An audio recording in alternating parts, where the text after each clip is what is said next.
Good morning. It's Wednesday, January 8th, about 6 a.m. Central Time. Overnight, the precious metals, they were weaker, but they are recovering here. After yesterday, we saw futures prices run right into a lot of the resistance points that we had flagged. Things like 3102 on silver, things like 2881 on the gold market, 420 on the copper market. These are all levels that we had identified as resistance points here, and we felt that the markets would take some kind of pause at that level. Now, overnight, you did have a news headline that came out, and this is what really rattled the market. So if you look between like 5:30 a.m. Central Time and about 5:45 a.m. Central Time, and we'll probably see some volatility once the retail markets open up right around 8:30 a.m. Central Time, and a lot of discussion on the different news networks about Trump considering a national economic emergency declaration to allow for a new tariff program. So that has the markets here rattled. And if you look across the board, the big standout here, the dollar index shooting up to 109.20.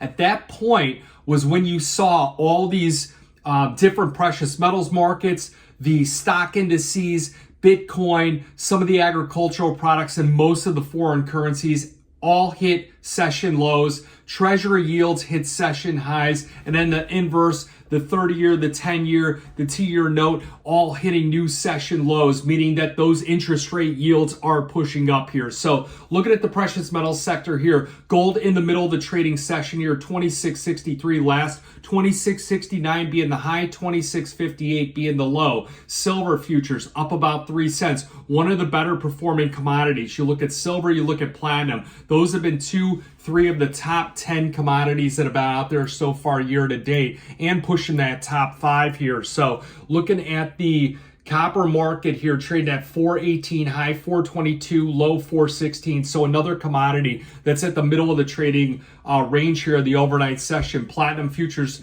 just up a little bit here. Big surge overnight in platinum. Platinum's one that if you watch for months here, we've been saying that month over month, when you get into December, January, and into February, it has seasonally rallied. 14 out of 15, 15 out of 15, 13 out of 15 years. If you look at different segments here, different week by week segments, and we've got platinum futures just shooting to the upside. There's a downward trend line that it has surged and broken above here at the moment, and that's where I believe a lot of the short sellers, the stops were clipped. Now, a lot of you working with us would either have February or March 975, 1025 call spreads on. A lot of those were lifted in the overnight session on that surge higher, taking some small gains. Now, shifting gears here to the outside markets and turning your attention to the energy markets. Energy crude oil was one of the markets that we flagged as a breakout to the upside. Now, if you looked at the headlines here, everyone thought that oil was going into the mid 60s here and even low 60s.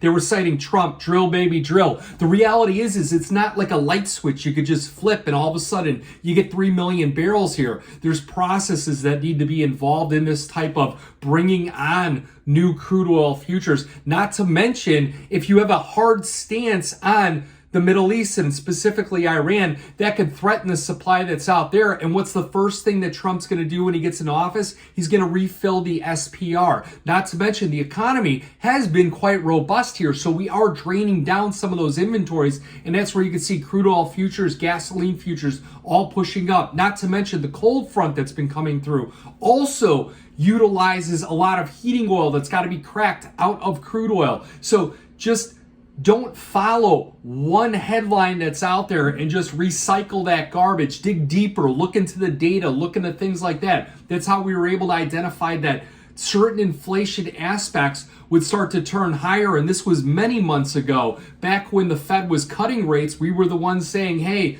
perhaps they might be raising rates again. Although I don't think that they could do that yet at this moment. That would be a big reversal on where we've gone here, and it would be something that Paul Volcker did many years ago where he had to do an about face. I don't think we're at that point yet, not at least at that breaking point. Now, shifting to the dollar index, up about 0.6 of a basis points, 109.01 last, high 109.20. All your foreign currencies across the board. The British pound getting hit the hardest, down about 1%. The euro currency down about 0.5%. Remember, there are mini and there are micros on British pounds, euro currencies, and other foreign currencies. And if you look being a precious metals investor, Gold has hit all-time highs against the Swiss franc, the Australian dollar, the Canadian dollar, the British pound, the euro currency, the Japanese yen. So you can easily construct something simple like buying a 10-ounce gold futures and then selling a micro euro currency against it. And there you have it, folks. You have the gold in euro terms making new all-time highs because of the gains on the euro currency versus the gains in the gold market. Now, not a specific recommendation to the public. I just want you to be aware of what's going on with that particular market and different structures you could build. It's not some complex Forex scheme. It's just shorting one futures and buying another futures against it. Now, looking at bond yields here, 2 years up, 10 years up. 10-year treasury yields at 4.69. If you look at some trend lines, chances are 10-year yields are going to creep up and make a double top at the 5%. At that point, I think would be alarming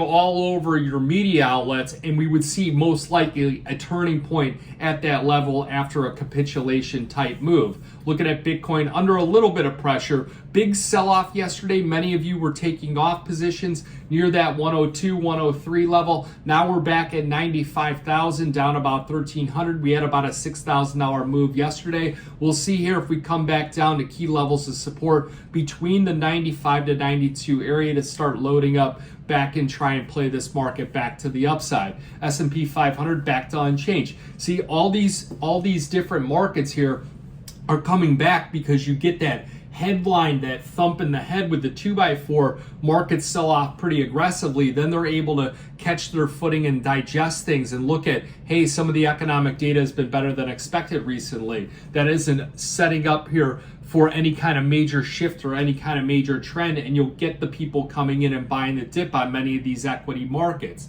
Now, if you like to open up an account with Blue Line Futures, I said this yesterday, we had quite a few people reach out. Send an email to info@bluelinefutures.com and we'll get you all squared up and taken away. Now, looking at your one-day performance here. So this cold front is continuing to go through. So you got natural gas prices up about 5% right now. Second is going to be your lumber and your oats markets, but it's the volatility index is the standout that I'm watching, followed by crude oil and the dollar index.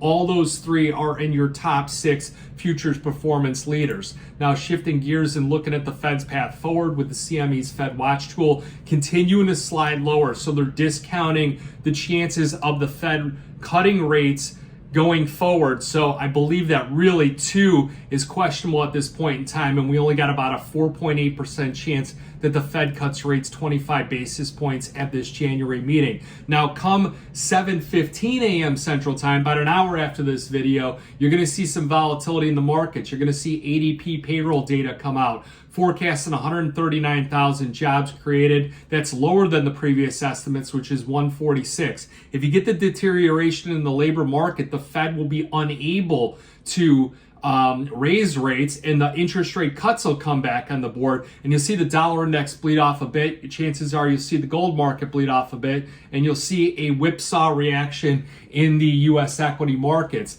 The unemployment claims, this is going to be 15 minutes later, 214,000 expected, a small uptick. Then we're going to have crude oil inventories, natural gas storage, 30-year bond yields, and then the FOMC minutes. The minutes are probably going to show some dissenters, and we'll get a lot of discussion and talk about that. Now, getting into your gold market, again, those critical resistance levels going to be back at about 2679.40, and we got to get over 2700 to really shift the momentum and the change. That silver market, 3102, that was your September 18th high, and then your December 18th high, and that's going to be your resistance point. If we could break and close above that, chances are we'll run up to 3142. Copper futures consolidating right at the 50-day moving average and the trend reversal point. And then finally, platinum going neutral trend on the charts, breaking above the 50-day moving average, but really needs to continue above 990. I'd be a little bit skeptical if it can get much over 1,000 at this point, just as some short sellers will come into the market. If you got any questions, give us a call, 312-858-7303.